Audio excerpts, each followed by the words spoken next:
구독과 좋아요, 알림 설정은 성경 말씀 전달에 큰 힘이 됩니다. 성경 말씀을 전하는 재생 속도는 일반적인 속도입니다. 너무 빠르거나 너무 느리신 분들은 화면 오른쪽 상단의 톱니바퀴 모양을 누르시고 재생 속도에서 조절하여 들어주시면 편안하게 들으실 수 있습니다. 주님의 은혜와 축복에 감사드리며 간절한 마음으로 말씀 시작해 보겠습니다. 오늘 하루도 정말 수고 많으셨습니다. 아침부터 저녁까지 쉴 틈 없이 달려온 여러분, 이제 잠시 모든 것을 내려놓아도 괜찮습니다. 해야 할 일들, 마음속 걱정들, 내일에 대한 불안들을 잠시 내려놓고 하나님의 말씀 앞에 고요히 머물러 봅니다. 마태복음은 네 복음서 중 첫 번째 복음서입니다. 마태복음은 예수님이 바로 구약에서 예언된 메시아이심을 증거합니다. 유대인들이 수백 년 동안 기다려온 그 메시아, 세상을 구원할 그분이 바로 예수 그리스도이심을 선포합니다. 오늘 우리는 마태복음의 시작, 예수님의 탄생과 그 의미를 깊이 묵상합니다. 지금부터 마태복음 핵심 말씀 시작하겠습니다. 하나, 복음의 시작. 예수님, 인류의 소망으로 오시다. 마태복음 1장 21절. 아들을 낳으리니 이름을 예수라 하라. 이는 그가 자기 백성을 그들의 죄에서 구원할 자이심이라 하니라. 마태복음은 한 아기의 탄생으로 시작됩니다. 하지만 그 아기는 단순한 아이가 아니었습니다. 그분은 하나님이 직접 인간의 모습으로 오신 사랑의 증거였습니다. 천사는 요셉에게 나타나 말했습니다. 이름을 예수라 하라. 예수라는 이름은 히브리어로 여호수아, 즉 여호와는 구원이시라는 뜻입니다. 이름에는 의미가 있습니다. 특히 성경에서 이름은 그 사람의 정체성과 사명을 나타냅니다. 예수님의 이름은 그분의 사명을 분명히 보여줍니다. 자기 백성을 그들의 죄에서 구원할 자. 예수님은 우리를 죄에서 구원하시기 위해 오셨습니다. 우리 인생의 시작이 아무리 어둡더라도 하나님은 언제나 다시 시작할 수 있는 빛으로 우리에게 오신다는 약속입니다. 예수님의 탄생은 단순히 2000년 전의 역사적 사건이 아닙니다. 그것은 지금도 계속되는 하나님의 사랑의 표현입니다. 혹시 여러분은 오늘 죄책감에 시달리고 계십니까? 과거의 실수가 여러분을 괴롭힙니까? 예수님은 바로 그런 여러분을 위해 오셨습니다. 죄에서 구원하시기 위해 오셨습니다. 이것이 복음의 시작입니다. 마태복음 2장 10절에서 11절. 그들이 별을 보고 매우 크게 기뻐하고 즐거워하더라. 집에 들어가 아기와 그의 어머니 마리아가 함께 있는 것을 보고 엎드려 경배하고 보배합을 열어 황금과 유향과 몰약을 예물로 드리니라. 동방박사들의 이야기는 우리에게 큰 교훈을 줍니다. 그들은 멀리 동방에서 왔습니다. 별을 보고 유대인의 왕이 나셨다는 것을 알았습니다. 그래서 그들은 긴 여정을 시작했습니다. 사막을 지나고 산을 넘어 오직 그 왕을 만나기 위해 걸어왔습니다. 별을 따라간다는 것은 쉬운 일이 아니었습니다. 낮에는 별이 보이지 않으니 밤에만 이동해야 했을 것입니다. 위험한 길이었고 불확실한 여정이었습니다. 하지만 그들은 포기하지 않았습니다. 그들에게는 확신이 있었습니다.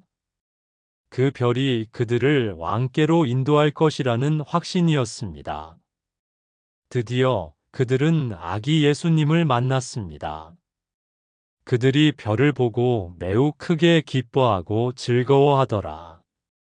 그들의 기쁨이 얼마나 컸을까요? 긴 여정의 끝에서 만난 그 아기, 그들이 찾던 왕을 드디어 만났을 때의 감격이 얼마나 컸을까요? 그들은 엎드려 경배했습니다. 왕 앞에 무릎을 꿇었습니다.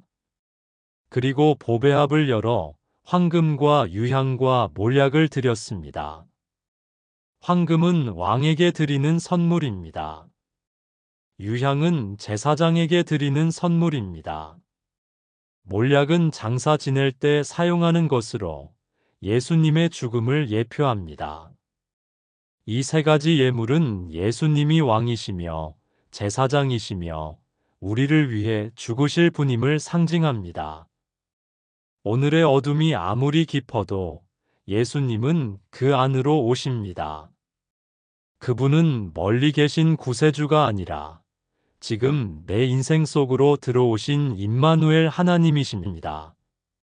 임마누엘은 하나님이 우리와 함께 계시다는 뜻입니다. 별을 따라 걸어간 동방박사처럼 우리가 주님을 향해 한 걸음만 나아가면 그분은 반드시 만나주십니다. 여러분이 지금 어디에 있든 어떤 상황에 있든 상관없습니다. 예수님을 향해 한 걸음만 내디드십시오. 그분은 여러분을 기다리고 계십니다. 동방박사들은 예수님을 만나고 다른 길로 돌아갔습니다. 그들의 인생이 바뀌었습니다. 예수님을 만나면 우리의 인생도 바뀝니다. 더 이상 예전의 길로 돌아갈 수 없습니다. 새로운 길을 걸어가게 됩니다. 예수님의 탄생은 온 세상의 기쁜 소식입니다. 죄인에게는 구원의 소식이고, 절망한 자에게는 희망의 소식이며, 외로운 자에게는 임마누엘의 소식입니다. 하나님께서 우리와 함께 하시기 위해 이 땅에 오셨습니다. 사랑하는 여러분, 예수님은 여러분을 구원하시기 위해 오셨습니다. 여러분의 죄에서, 여러분의 절망에서, 여러분의 어둠에서 구원하시기 위해 오셨습니다. 이것이 복음의 시작입니다. 이것이 기쁜 소식입니다. 그렇다면 우리는 어떻게 해야 할까요? 동방박사들처럼 예수님을 찾아 나서야 합니다. 별을 따라가듯이 하나님의 인도하심을 따라가야 합니다. 그리고 예수님을 만났을 때 엎드려 경배해야 합니다. 우리의 최고의 것을 드려야 합니다. 확신하십시오. 예수님은 우리를 구원하시기 위해 오셨습니다. 그분의 이름이 예수이신 이유가 바로 그것입니다. 여러분이 지은 죄가 아무리 크다 해도 예수님의 구원이 더 큽니다. 안심하십시오. 하나님은 우리와 함께 하십니다. 임마누엘 하나님께서 우리와 함께 계십니다. 여러분은 혼자가 아닙니다. 오늘도 예수님께서 여러분과 함께 계십니다. 오늘 예수님 앞에 나아가십시오. 그분께 여러분의 삶을 드리십시오.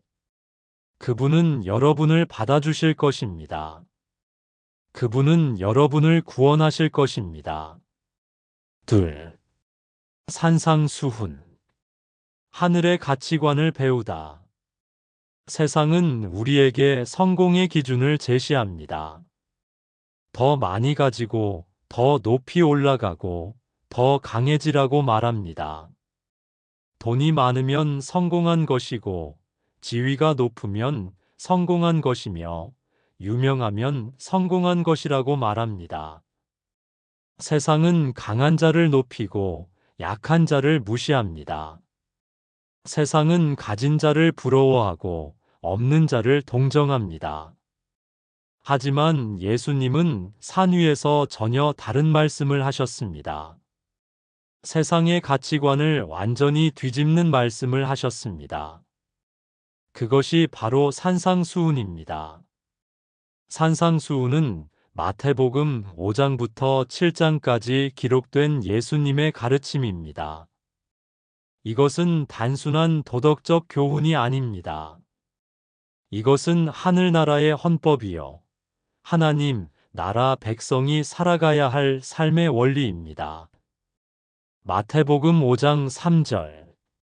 심령이 가난한 자는 복이 있나니 천국이 그들의 것임이요. 예수님은 심령이 가난한 자는 복이 있나니라고 말씀하셨습니다. 이것은 세상의 기준과 정반대입니다. 세상은 부자가 복이 있다고 말합니다. 많이 가진 자가 복이 있다고 말합니다. 하지만 예수님은 심령이 가난한 자가 복이 있다고 하셨습니다. 심령이 가난하다는 것은 무엇입니까? 그것은 자신의 영적 빈곤을 아는 것입니다. 내 힘으로는 안 된다는 것을 인정하는 것입니다. 내가 하나님 없이는 살 수 없다는 것을 깨닫는 것입니다. 이것은 패배주의가 아닙니다. 이것은 진정한 자기인식입니다. 세상은 나는 할 수 있다고 말합니다. 나는 강하다고 말합니다. 하지만 하나님의 나라는 다릅니다. 나는 약하지만 하나님은 강하시다고 고백하는 것입니다. 나는 할 수 없지만 하나님은 하실 수 있다고 믿는 것입니다. 이것이 심령이 가난한 자의 고백입니다. 그런데 놀랍게도 예수님은 이런 사람이 복이 있다고 하셨습니다. 왜냐하면 천국이 그들의 것이기 때문입니다. 자신의 빈곤을 인정하는 자에게 하나님께서 채워주십니다. 자신이 약함을 고백하는 자에게 하나님의 힘이 임합니다. 마태복음 5장 4절. 애통하는 자는 복이 있나니 그들이 위로를 받을 것임이요. 애통하는 자는 복이 있나니 이것도 역설입니다. 세상은 웃는 자가 복이 있다고 말합니다. 즐거운 자가 복이 있다고 말합니다. 하지만 예수님은 애통하는 자가 복이 있다고 하셨습니다. 애통한다는 것은 죄를 슬퍼하는 것입니다. 자신의 죄를 보고 마음이 아픈 것입니다. 세상의 고통을 보고 함께 아파하는 것입니다. 이것은 연약함이 아니라 민감함입니다. 하나님의 마음을 아는 사람은 죄를 보고 애통합니다. 그런데 예수님은 이런 사람이 위로를 받을 것이라고 하셨습니다. 애통하는 자에게 하나님의 위로가 임합니다. 우는 자와 함께 우시는 하나님께서 그들을 위로하십니다. 마태복음 5장 5절. 온유한 자는 복이 있나니 그들이 땅을 기업으로 받을 것임이요. 온유한 자는 복이 있나니 세상은 강한 자가 땅을 차지한다고 말합니다. 공격적인 자가 성공한다고 말합니다. 하지만 예수님은 온유한 자가 땅을 기업으로 받을 것이라고 하셨습니다. 온유하다는 것은 약한 것이 아닙니다. 온유는 힘을 가지고 있으면서도 그것을 절제하는 것입니다. 화낼 수 있지만 참는 것입니다. 복수할 수 있지만 용서하는 것입니다. 이것이 진정한 강함입니다. 마태복음 5장 6절. 의에 줄이고 목마른 자는 복이 있나니 그들이 배부를 것임이요. 의에 줄이고 목마른 자, 이것은 의로움을 갈망하는 자를 말합니다. 하나님의 의를 사모하는 자를 말합니다. 세상의 것으로는 만족하지 못하고 오직 하나님의 의를 구하는 자를 말합니다. 우리는 무엇에 줄이고 목마릅니까? 돈입니까? 명예입니까? 쾌락입니까? 예수님은 의에 줄이고 목마른 자가 복이 있다고 하셨습니다. 그들은 배부를 것이기 때문입니다. 하나님께서 그들의 갈망을 채워주실 것입니다. 마태복음 5장 7절. 긍휼히 여기는 자는 복이 있나니 그들이 긍휼히 여김을 받을 것임이요. 긍휼히 여기는 자, 이것은 다른 사람의 고통에 민감한 자를 말합니다. 도움이 필요한 자를 외면하지 않는 자를 말합니다. 자비를 베푸는 자를 말합니다. 세상은 자기만 챙기라고 말합니다. 하지만 예수님은 긍휼히 여기는 자가 복이 있다고 하셨습니다. 왜냐하면 그들도 긍휼히 여김을 받을 것이기 때문입니다. 우리가 남에게 베푼 자비는 결국 우리에게 돌아옵니다. 마태복음 5장 8절. 마음이 청결한 자는 복이 있나니 그들이 하나님을 볼 것임이요. 마음이 청결한 자, 이것은 순수한 마음을 가진 자를 말합니다. 이중적이지 않은 자를 말합니다. 겉과 속이 다르지 않은 자를 말합니다. 하나님 앞에 정직한 자를 말합니다. 그들은 하나님을 볼 것입니다. 마음이 청결한 자는 하나님을 경험합니다. 하나님의 임재를 느낍니다. 이것이 가장 큰 복입니다. 마태복음 5장 9절. 화평하게 하는 자는 복이 있나니 그들이 하나님의 아들이라 일컬음을 받을 것임이요.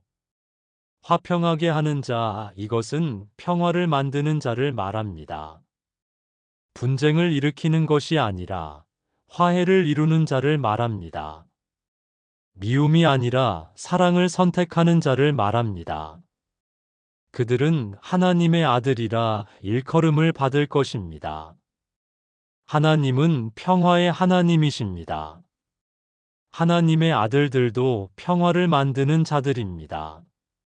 사랑하는 여러분, 복이란 무엇입니까? 복은 모든 일이 잘 되는 상태가 아닙니다. 복은 하나님과의 관계 안에 거하는 상태입니다. 심령이 가난하다는 것은 더 이상 내 힘으로 살 수 없음을 인정하는 용기입니다.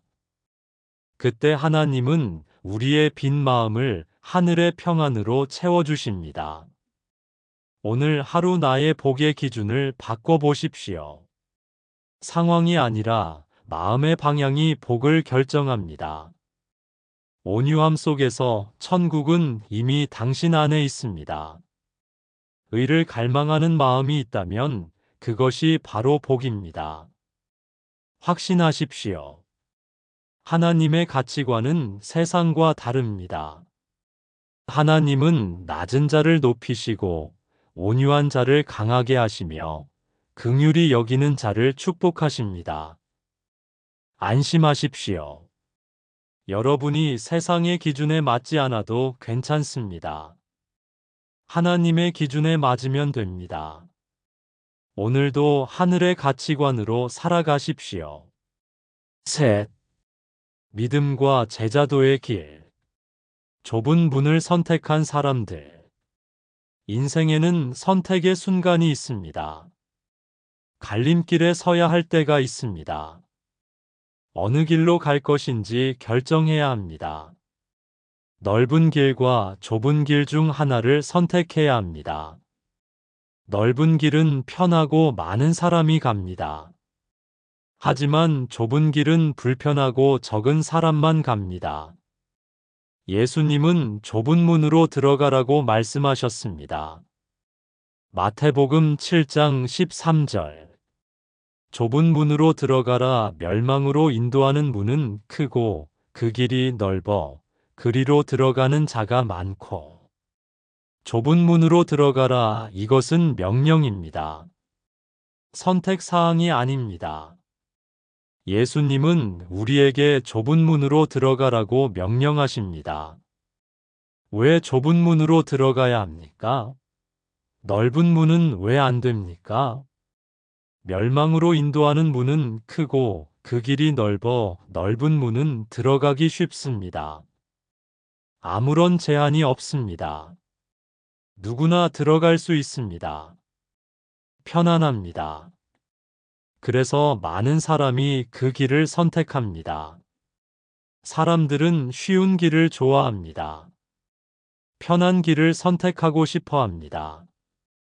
하지만 그 끝은 어디입니까? 멸망입니다. 넓은 길의 끝은 멸망입니다. 처음에는 편하고 좋아 보이지만 그 끝은 파멸입니다. 이것이 넓은 길의 진실입니다. 마태복음 7장 14절. 생명으로 인도하는 문은 좁고 길이 협착하여 찾는 이가 적음이라. 생명으로 인도하는 문은 좁고 길이 협착하여 좁은 문은 들어가기 어렵습니다. 제한이 있습니다. 모든 것을 가지고 들어갈 수 없습니다. 내려놓아야 할 것들이 있습니다. 불편합니다. 그래서 적은 사람만 그 길을 선택합니다. 하지만 그 끝은 어디입니까? 생명입니다. 좁은 길의 끝은 생명입니다. 처음에는 힘들고 어려워 보이지만 그 끝은 생명입니다. 영원한 생명이 있습니다. 이것이 좁은 길의 진실입니다.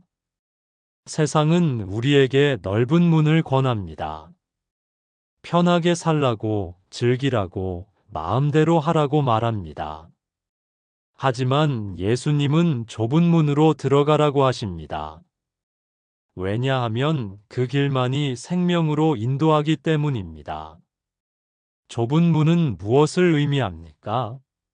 그것은 예수님을 따르는 길입니다.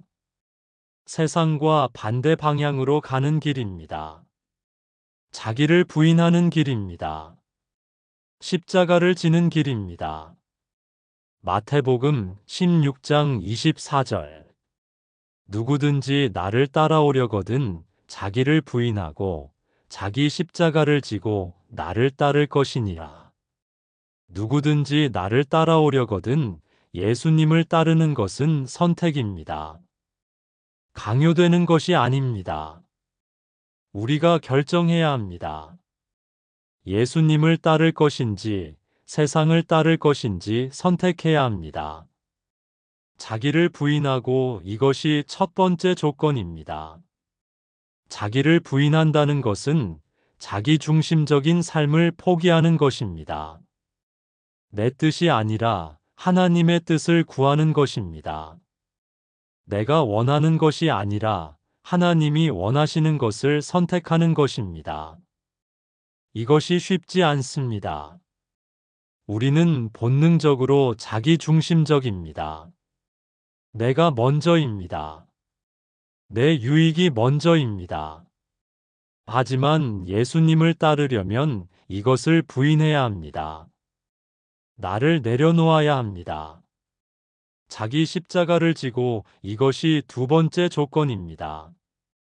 십자가는 고난의 상징입니다. 죽음의 상징입니다. 자기 십자가를 진다는 것은 고난을 각오한다는 의미입니다. 예수님을 따르는 길에는 고난이 있습니다. 세상은 우리에게 고난 없는 삶을 약속합니다. 편안한 삶, 즐거운 삶을 약속합니다. 하지만 예수님은 우리에게 십자가를 지라고 하십니다. 이것이 정직한 말씀입니다. 예수님은 우리를 속이지 않으십니다. 나를 따를 것이니라 이것이 목적입니다. 자기를 부인하고 십자가를 지는 목적은 예수님을 따르기 위함입니다. 예수님과 함께 걷기 위함입니다. 예수님이 가시는 곳에 우리도 가는 것입니다. 예수님을 따른다는 것은 단순히 교회에 다니는 것이 아닙니다. 성경을 읽는 것이 아닙니다.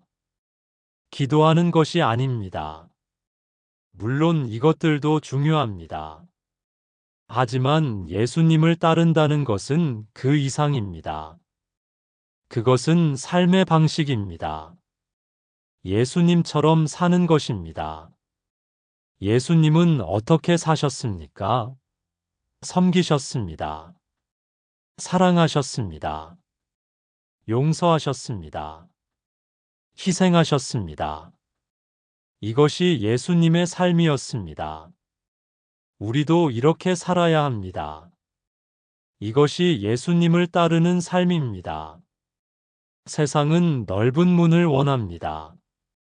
하지만 그 끝은 공허함입니다. 좁은 문은 불편하지만 그 길 끝에는 생명이 있습니다. 예수님을 따른다는 것은 세상과 반대 방향으로 걸어가는 용기를 갖는 일입니다. 그런데 놀라운 것은 그 길 위에서 우리는 하나님의 임재를 가장 가까이 느끼게 됩니다. 좁은 길이 외롭지 않습니다. 왜냐하면 예수님께서 함께 걸어가시기 때문입니다. 십자가가 무겁지 않습니다. 왜냐하면 예수님께서 함께 지어주시기 때문입니다. 사랑하는 여러분, 오늘 여러분은 어느 길에 서 있습니까? 넓은 길입니까? 좁은 길입니까? 혹시 넓은 길을 선택하고 계십니까? 편한 길, 쉬운 길을 선택하고 있습니까? 그렇다면 오늘 결단하십시오. 좁은 문으로 들어가십시오. 예수님을 따르는 길을 선택하십시오. 쉽지 않을 것입니다. 편하지 않을 것입니다. 하지만 그 끝에는 생명이 있습니다. 자기를 부인하십시오. 내 뜻이 아니라 하나님의 뜻을 구하십시오. 십자가를 지십시오. 고난을 각오하십시오. 그리고 예수님을 따르십시오. 그분이 가시는 곳으로 가십시오. 오늘 내가 선택한 길이 좁아 보이더라도 주님이 함께 하신다면 그곳이 바로 천국입니다. 하나님은 당신의 한 걸음을 기억하십니다. 좁은 문으로 들어가는 당신의 용기를 하나님은 아십니다. 확신하십시오. 좁은 길의 끝에는 생명이 있습니다. 지금은 힘들어 보여도 결국에는 생명을 얻게 될 것입니다. 예수님께서 그 길을 먼저 걸어가셨고, 지금도 우리와 함께 걸어가고 계십니다. 안심하십시오. 좁은 길을 걷는 당신은 혼자가 아닙니다. 예수님께서 함께 하십니다. 그분이 당신의 십자가를 함께 지어주십니다. 오늘도 좁은 문으로 들어가는 용기를 내십시오. 넷. 십자가와 사랑. 고난 속에 숨은 구원의 비밀. 겟세마네 동산. 그곳은 예수님께서 가장 고통스러워하신 곳입니다. 십자가를 앞두고 예수님은 그곳에서 기도하셨습니다. 피땀을 흘리며 아버지께 간구하셨습니다.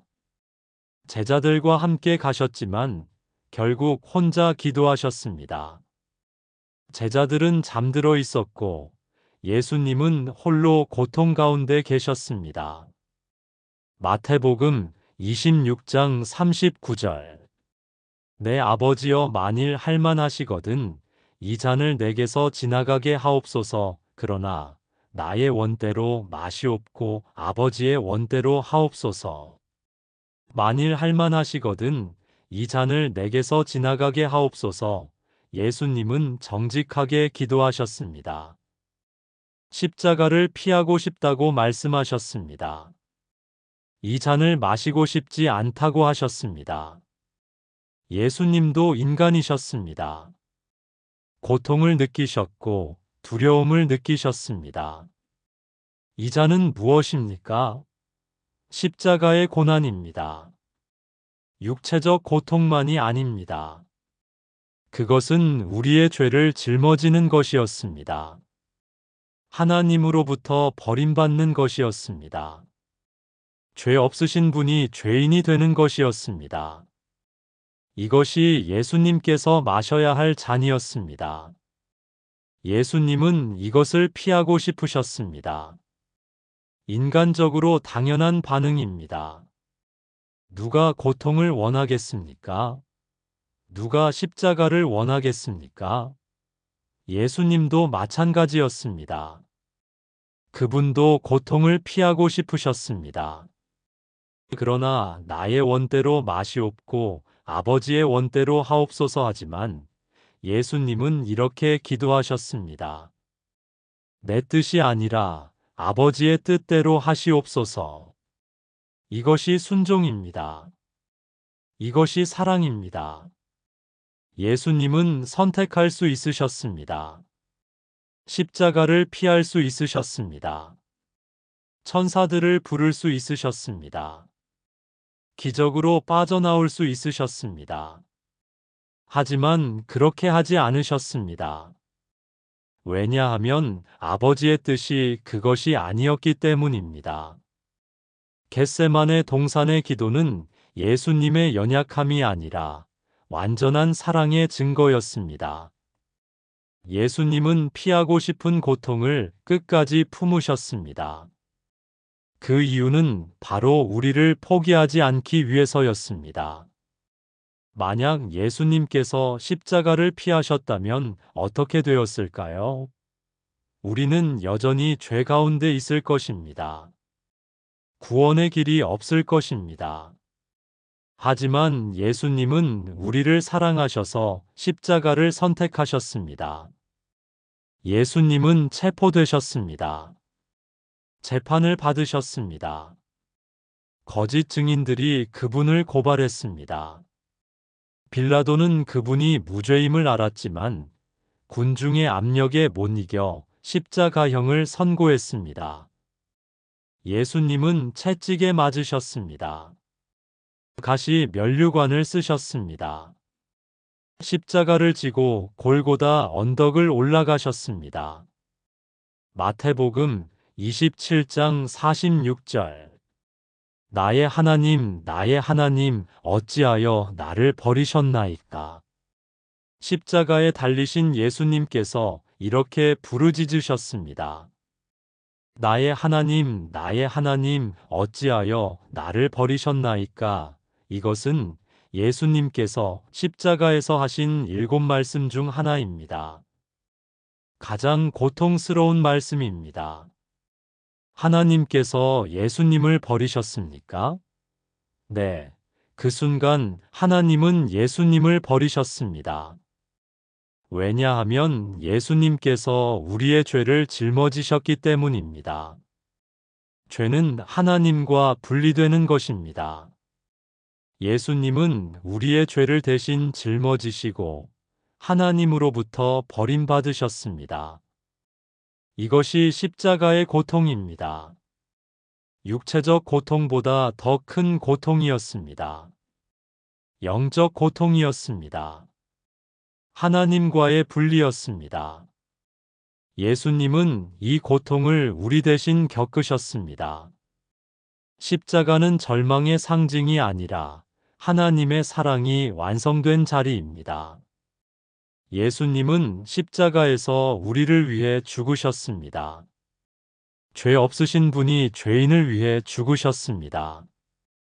의로우신 분이 불의한 자를 위해 죽으셨습니다. 예수님의 고난 속에는 내 이름이 있었습니다. 그분은 나를 위해 고통받으셨습니다. 내 죄 때문에 채찍에 맞으셨습니다. 내 허물 때문에 가시 면류관을 쓰셨습니다. 나를 구원하시기 위해 십자가에 달리셨습니다. 그분은 사랑 때문에 침묵하셨고 그 침묵으로 나를 구원하셨습니다. 예수님은 십자가에서 많은 말씀을 하실 수 있으셨습니다. 자신의 무죄함을 변호하실 수 있으셨습니다. 사람들을 저주하실 수 있으셨습니다. 하지만 그렇게 하지 않으셨습니다. 대신 예수님은 이렇게 기도하셨습니다. 아버지 저들을 사하여 주옵소서. 자기들이 하는 것을 알지 못함이니이다. 용서를 구하셨습니다. 자신을 십자가에 못 박는 자들을 위해 기도하셨습니다. 이것이 예수님의 사랑입니다. 우리가 십자가를 바라볼 때 세상에 없던 사랑의 깊이를 만나게 됩니다. 십자가는 하나님께서 우리를 얼마나 사랑하시는지 보여주는 증거입니다. 말로만 사랑한다고 하신 것이 아니라 행동으로 보여주셨습니다. 사랑하는 여러분, 인생의 고통을 만날 때 우리는 묻습니다. 왜 나에게 이런 일이? 하나님은 어디 계신가? 하지만 십자가를 보십시오. 하나님은 우리의 고통 한가운데 계십니다. 예수님은 우리의 고통을 아십니다. 그분도 고통받으셨기 때문입니다. 예수님은 우리의 아픔을 아십니다. 그분도 아파하셨기 때문입니다. 예수님은 우리의 외로움을 아십니다. 그분도 버림받으셨기 때문입니다. 인생의 고통을 만날 때 주님 이 순간에도 함께 하시나요? 라고 물어보십시오. 그분의 대답은 언제나 내가 너와 함께 있다입니다. 십자가가 그 증거입니다. 예수님은 우리와 함께 하시기 위해 십자가까지 지셨습니다. 확신하십시오. 예수님의 십자가는 우리를 위한 것이었습니다. 그분은 우리를 사랑하셔서 고난을 받으셨습니다. 그 사랑은 지금도 변하지 않습니다. 안심하십시오. 여러분의 고통 가운데도 예수님은 함께 하십니다. 십자가를 지신 그분이 여러분의 십자가도 함께 지어주십니다. 오늘도 그 사랑을 붙잡으십시오. 5. 부활과 사명. 끝이 아닌 새로운 시작. 십자가가 끝이 아니었습니다. 예수님께서 십자가에서 죽으신 후 제자들은 절망에 빠졌습니다. 그들이 따르던 선생님이 죽으셨습니다. 그들이 믿었던 메시아가 십자가에 달려 죽으셨습니다. 모든 것이 끝난 것 같았습니다. 그들의 꿈도, 희망도, 믿음도 무너진 것 같았습니다. 하지만 사흘 만에 놀라운 일이 일어났습니다. 예수님이 부활하셨습니다. 죽음도 무덤도 예수님을 막을 수 없었습니다. 예수님은 다시 살아나셨습니다. 부활은 기독교 신앙의 핵심입니다. 부활이 없었다면 우리의 믿음은 헛된 것입니다. 하지만 예수님은 부활하셨습니다. 마태복음 28장 5절에서 6절. 천사가 여자들에게 말하여 이르되 너희는 무서워하지 말라. 십자가에 못 박히신 예수를 너희가 찾는 줄을 내가 아노라. 그가 여기 계시지 않고 그가 말씀하시던 대로 살아나셨느니라. 와서 그가 누우셨던 곳을 보라. 안식일 다음 날 새벽 여자들이 무덤에 갔습니다. 예수님의 시신에 향유를 바르기 위해서였습니다. 그들은 슬픔 가운데 있었습니다. 사랑하는 선생님을 잃은 슬픔, 모든 희망이 사라진 것 같은 절망 속에 있었습니다. 그런데 무덤에 도착했을 때 놀라운 일이 일어났습니다. 무덤이 열려 있었습니다. 큰 돌이 굴려져 있었습니다. 그리고 천사가 나타나 말했습니다. 너희는 무서워하지 말라. 십자가에 못 박히신 예수를 너희가 찾는 줄을 내가 아노라. 천사는 그들이 누구를 찾는지 알고 있었습니다. 십자가에 못 박히신 예수를 찾고 있다는 것을 알았습니다. 그들은 죽은 예수를 찾고 있었습니다. 그가 여기 계시지 않고 천사는 놀라운 선포를 했습니다. 예수님은 여기 계시지 않다고 말했습니다. 무덤이 비어 있다고 말했습니다. 예수님의 시신이 없다고 말했습니다. 그가 말씀하시던 대로 살아나셨느니라. 예수님은 살아나셨습니다. 부활하셨습니다. 죽음을 이기고 다시 살아나셨습니다. 이것은 예수님께서 미리 말씀하신 대로였습니다. 예수님은 십자가에 달려 죽으실 것과 사흘 만에 부활하실 것을 여러 번 말씀하셨습니다. 와서 그가 누우셨던 곳을 보라. 천사는 그들에게 와서 보라고 했습니다. 무덤이 비어 있는 것을 확인하라고 했습니다.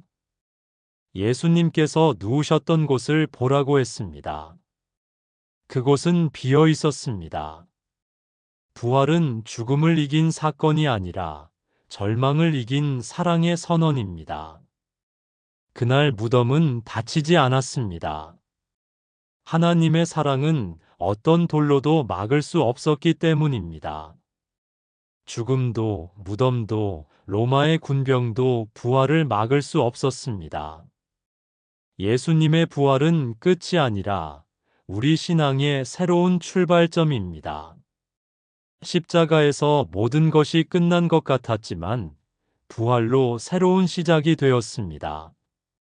절망이 희망이 되었고 슬픔이 기쁨이 되었으며 죽음이 생명이 되었습니다. 예수님은 부활하신 후 제자들에게 나타나셨습니다. 그들을 위로하시고 격려하시고 사명을 주셨습니다. 갈릴리 산에서 제자들은 부활하신 예수님을 만났습니다. 마태복음 28장 18절. 예수께서 나와 말씀하여 이르시되 하늘과 땅의 모든 권세를 내게 주셨으니 하늘과 땅의 모든 권세를 내게 주셨으니 부활하신 예수님은 모든 권세를 가지고 계십니다. 하늘의 권세도 땅의 권세도 모두 예수님께 있습니다. 죽음도 이기신 예수님께는 이길 수 없는 것이 없습니다.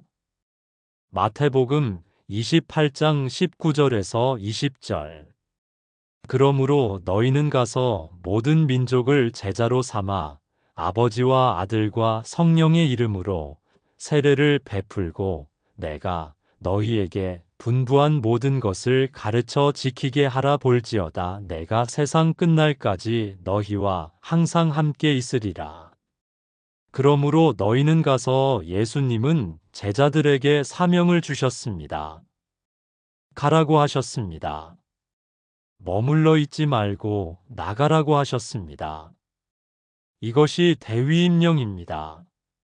예수님께서 승천하시기 전에 제자들에게 주신 마지막 명령입니다.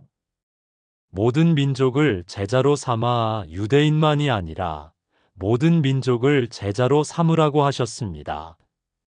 복음은 모든 사람을 위한 것입니다. 국적, 인종, 신분에 상관없이 모든 사람이 복음을 들어야 합니다. 아버지와 아들과 성령의 이름으로 세례를 베풀고 세례는 예수님을 믿는다는 공개적 고백입니다. 옛 사람은 죽고 새 사람으로 태어났다는 선언입니다. 아버지와 아들과 성령의 이름으로 세례를 베풀라고 하셨습니다.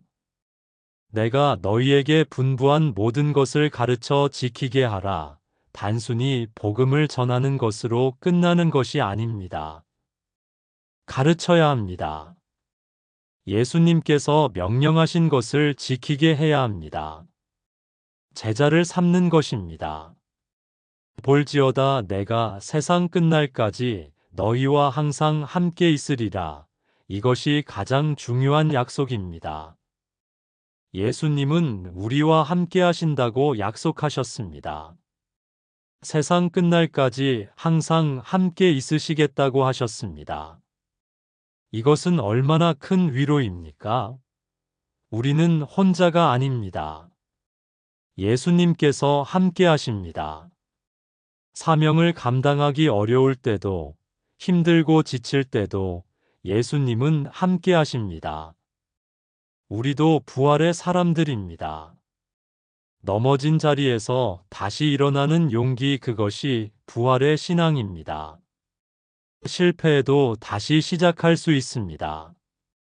넘어져도 다시 일어설 수 있습니다.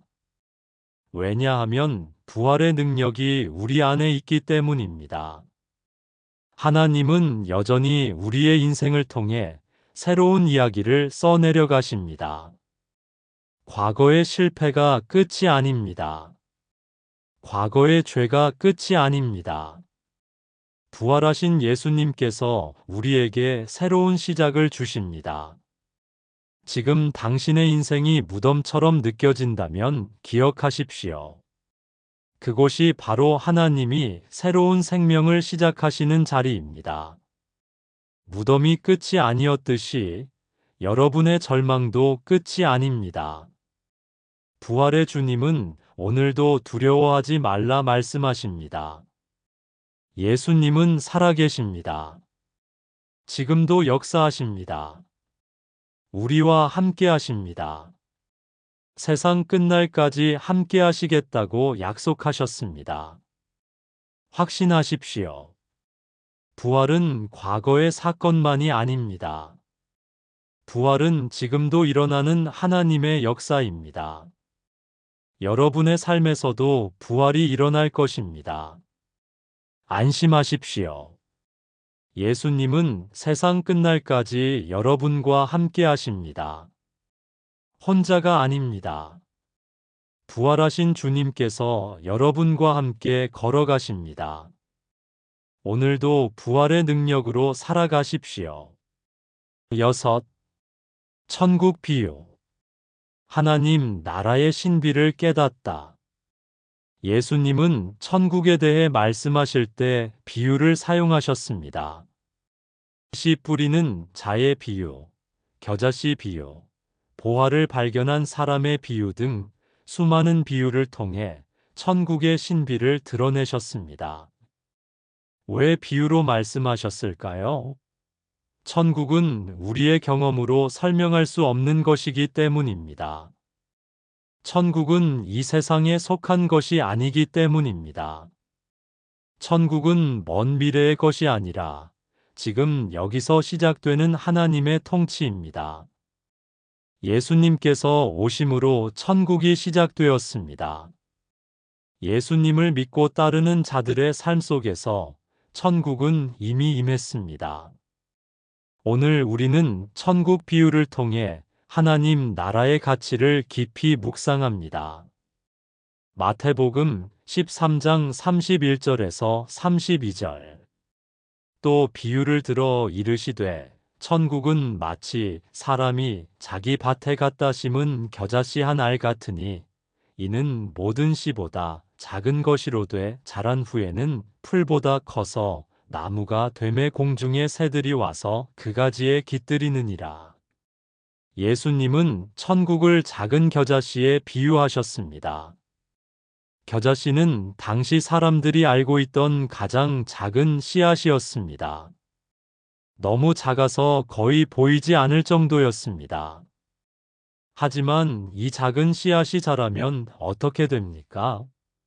큰 나무가 됩니다.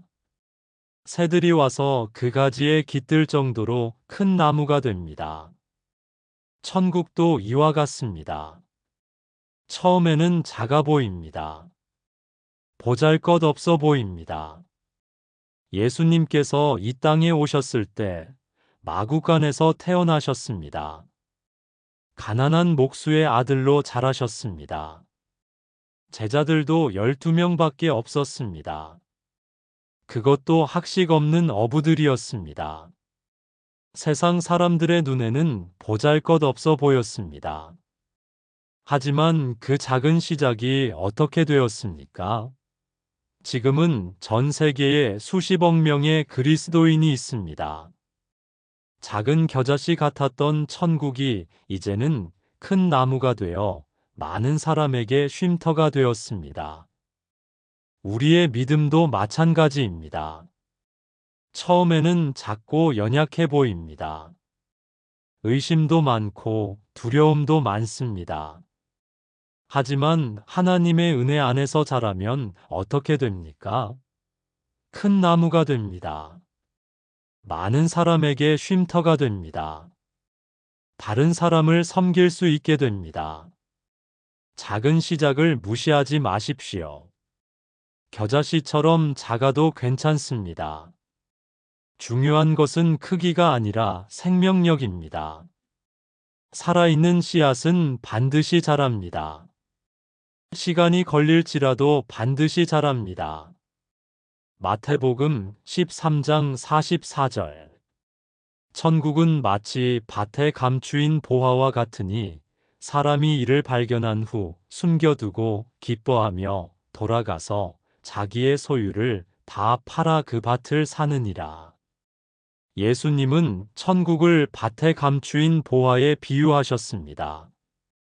어떤 사람이 밭을 지나가다가 우연히 보화를 발견했습니다.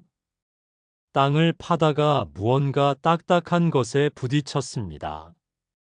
파보니 보물 상자였습니다. 엄청난 가치의 보화가 들어 있었습니다. 그 사람은 어떻게 했습니까? 보화를 다시 숨겨두고 집으로 돌아갔습니다. 그리고 자기의 소유를 다 팔았습니다. 집도, 땅도, 가축도 모두 팔았습니다. 그리고 그 밭을 샀습니다. 왜 그렇게 했습니까? 그 보화가 자기가 가진 모든 것보다 더 가치 있었기 때문입니다. 천국도 이와 같습니다. 천국의 가치를 발견한 사람은 기꺼이 모든 것을 내어놓습니다. 세상의 것을 포기하는 것이 아깝지 않습니다. 왜냐하면 천국이 그보다 훨씬 더 귀하기 때문입니다. 많은 사람들이 천국을 발견하지 못합니다. 밭을 지나가면서도 그 안에 보화가 있는 줄 모릅니다. 하지만 발견한 사람은 다릅니다. 그들은 천국의 가치를 압니다. 그래서 기꺼이 모든 것을 드립니다. 마태복음 13장 45절에서 46절. 또 천국은 마치 좋은 진주를 구하는 장사와 같으니 극히 값진 진주 하나를 발견함에 가서 자기의 소유를 다 팔아 그 진주를 사느니라. 예수님은 천국을 진주 장사에 비유하셨습니다. 진주 장사는 좋은 진주를 찾아다니는 사람입니다. 그는 진주의 가치를 압니다. 어떤 진주가 좋은지 압니다. 그는 평생 좋은 진주를 찾아다녔습니다. 그러던 어느 날 그는 극히 값진 진주 하나를 발견했습니다. 그가 평생 찾던 바로 그 진주였습니다. 완벽한 크기, 완벽한 색깔, 완벽한 광택을 가진 진주였습니다. 그는 즉시 결정했습니다. 자기의 소유를 다 팔아 그 진주를 사기로 했습니다. 보화를 발견한 사람과 진주 장사의 차이는 무엇입니까? 보화를 발견한 사람은 우연히 발견했습니다. 하지만 진주 장사는 평생 찾아다녔습니다. 천국도 이와 같습니다. 어떤 사람은 우연히 복음을 듣고 예수님을 만납니다. 어떤 사람은 오랜 시간 진리를 찾다가 예수님을 만납니다. 하지만 결과는 같습니다. 천국의 가치를 발견한 사람은 모든 것을 드립니다. 우연히 발견했든, 오래 찾아서 발견했든 상관없습니다. 중요한 것은 천국의 가치를 깨달았다는 것입니다. 천국은 미래에만 있는 것이 아닙니다. 천국은 지금 여기 예수님을 믿고 따르는 자들의 삶 속에서 시작됩니다. 작은 믿음의 씨앗이 심겨질 때, 작은 순종이 시작될 때, 그곳에 이미 천국이 임합니다. 천국의 가치를 발견한 사람은 달라집니다. 더 이상 세상의 것에 집착하지 않습니다. 왜냐하면 더 귀한 것을 발견했기 때문입니다. 예수님을 아는 것이 세상 모든 것보다 낫다는 것을 깨달았기 때문입니다. 사랑하는 여러분, 오늘 여러분에게 천국은 어떤 의미입니까? 혹시 천국을 죽은 후에나 갈 곳으로만 생각하고 계십니까? 천국은 지금 이 순간 예수님과 함께하는 삶입니다. 예수님을 따라가는 매 순간이 천국의 시작입니다. 작은 믿음이라도 괜찮습니다. 겨자씨처럼 작아도 됩니다. 그 작은 믿음을 하나님께 드리십시오. 하나님께서 그것을 자라게 하실 것입니다. 그리고 언젠가 여러분의 믿음은 많은 사람에게 쉼터가 되는 큰 나무가 될 것입니다. 천국의 가치를 발견하십시오. 이 세상의 것들이 아무리 좋아 보여도 천국과 비교하면 아무것도 아닙니다. 천국은 우리가 가진 모든 것을 드릴 만한 가치가 있습니다. 예수님을 아는 것이 가장 큰 보화입니다. 예수님과 함께하는 것이 가장 값진 진주입니다. 오늘도 이 보화를, 이 진주를 붙잡고 살아가십시오. 확신하십시오. 천국은 이미 여러분 안에 시작되었습니다. 예수님을 믿는 순간부터 천국은 시작됩니다. 작게 시작되었지만 반드시 자랄 것입니다. 안심하십시오. 천국의 가치를 발견하는 것, 그것이 우리 인생 최고의 발견입니다. 오늘도 그 보화를 붙잡고 살아가십시오. 7. 주님과 함께하는 삶. 세상 끝날까지 함께하시는 약속. 하루를 마무리하는 이 시간, 우리에게 가장 필요한 것은 평안입니다. 오늘도 우리는 많은 어려움을 겪었을 것입니다. 일의 압박, 사람들과의 관계, 예상치 못한 문제들이 우리를 지치게 했습니다. 마음은 무겁고 몸은 피곤하며 내일에 대한 걱정이 밀려옵니다. 때로는 외롭습니다. 아무도 나를 이해하지 못하는 것 같습니다. 때로는 두렵습니다. 앞으로 무슨 일이 일어날지 알 수 없어 불안합니다. 하지만 마태복음은 가장 아름다운 약속으로 끝을 맺습니다. 볼지어다 내가 세상 끝날까지 너희와 항상 함께 있으리라. 오늘 우리는 주님과 함께하는 삶의 의미를 묵상하며 평안 가운데 하루를 마무리합니다. 마태복음 28장 20절. 내가 너희에게 분부한 모든 것을 가르쳐 지키게 하라 볼지어다. 내가 세상 끝날까지 너희와 항상 함께 있으리라. 마태복음의 마지막 말씀은 예수님의 약속입니다. 내가 세상 끝날까지 너희와 항상 함께 있으리라. 이것은 단순한 위로의 말이 아닙니다. 이것은 하나님의 변하지 않는 약속입니다. 이것은 우리가 붙잡아야 할 확실한 진리입니다. 예수님은 우리를 혼자 두지 않으십니다. 우리가 기쁠 때도 슬플 때도 성공할 때도 실패할 때도 함께 하십니다. 우리가 강할 때만이 아니라 약할 때도 함께 하십니다. 우리가 순종할 때만이 아니라 불순종할 때도 함께 하십니다. 세상 끝날까지, 우리 인생의 마지막 순간까지 함께 하십니다.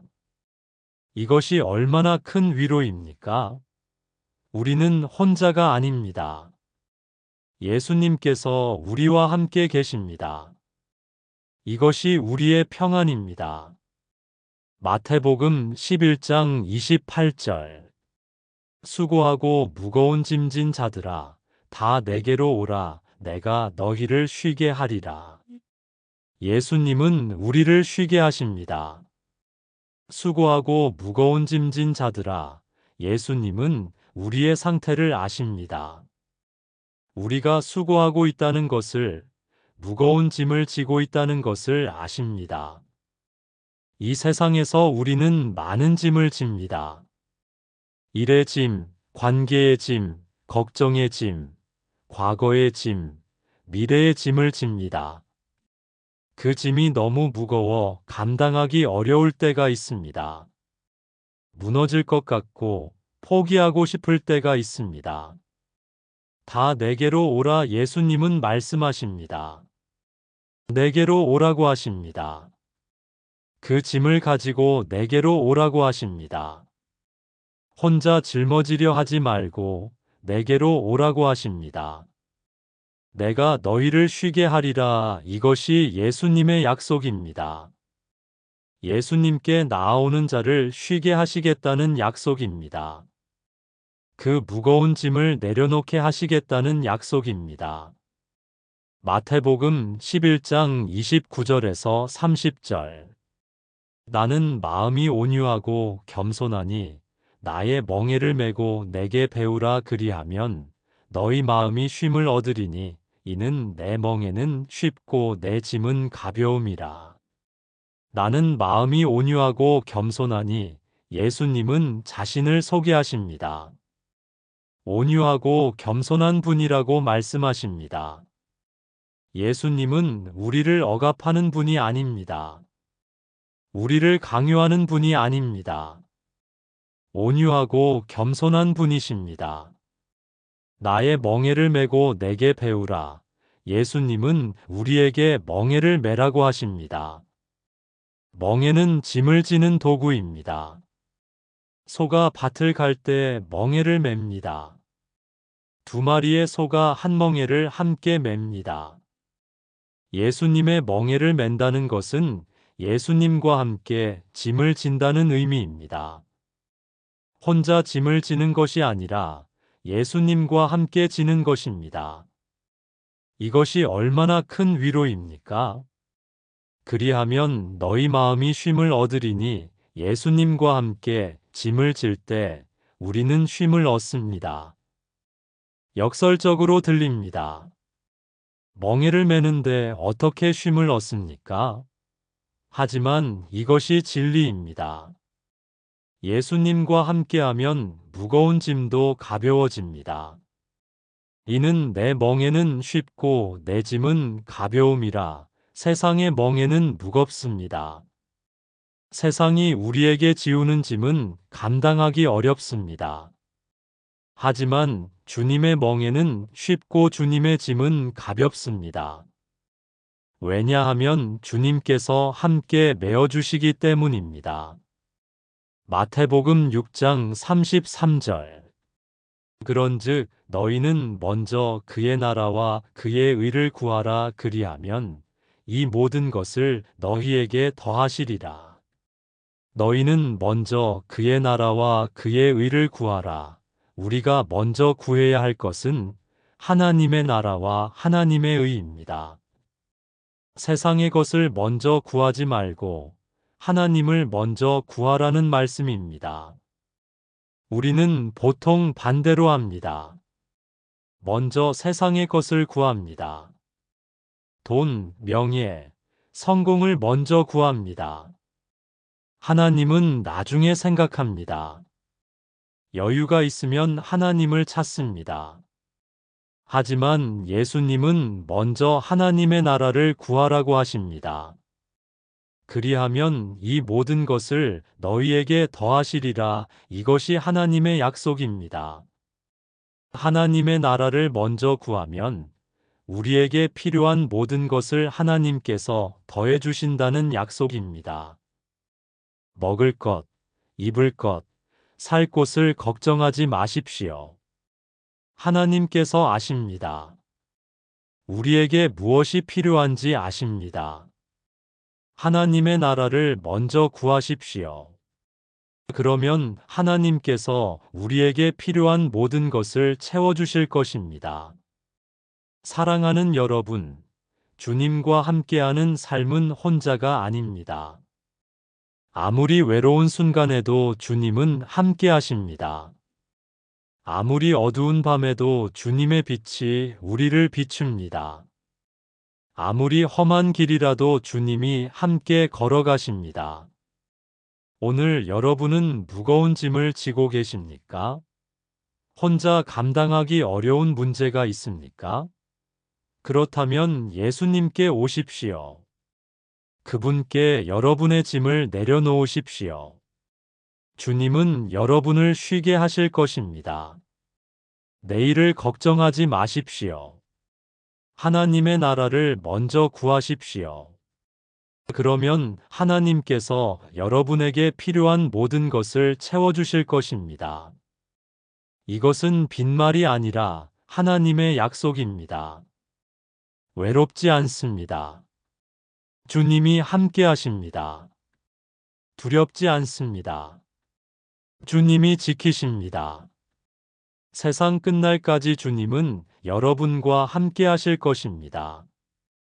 오늘 밤 평안히 쉬십시오. 예수님께 여러분의 짐을 맡기고 쉬십시오. 주님의 멍에는 쉽고 주님의 짐은 가볍습니다.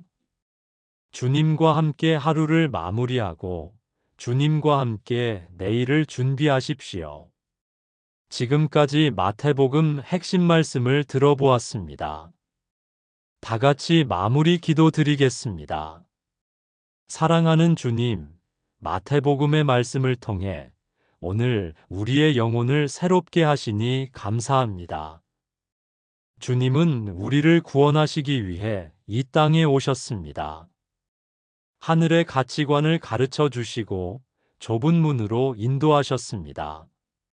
십자가에서 우리를 위해 죽으시고 부활하셔서 죽음을 이기셨습니다. 주님은 천국의 비밀을 비유로 가르쳐 주셨고 세상 끝날까지 우리와 함께 하겠다고 약속하셨습니다. 이 약속을 붙잡고 오늘 밤 평안히 쉬게 하소서. 수고하고 무거운 짐을 주님께 내려놓습니다. 주님의 멍에를 메고 주님께 배우기를 원합니다. 주님 안에서 참된 쉼을 누리게 하소서. 내일도 하나님의 나라와 하나님의 의를 먼저 구하며 살아가게 하소서. 주님께서 우리와 항상 함께 하심을 믿고 담대히 나아가게 하소서. 오늘 하루도 우리와 함께 하신 주님께 감사드리며 내일도 주님의 인도하심을 구합니다. 우리의 잠든 시간에도 주님께서 우리를 지켜주시고 아침에 다시 눈 뜰 때 주님의 새로운 은혜로 하루를 시작하게 하소서. 예수님의 이름으로 기도드립니다. 아멘. 시간이 허락할 때마다 우리 모두 주님의 은혜에 감사하며 기도하고 축복받는 하루가 되었으면 좋겠습니다. 감사합니다. 구독과 좋아요, 알림 설정은 성경 말씀 전달에 큰 힘이 됩니다.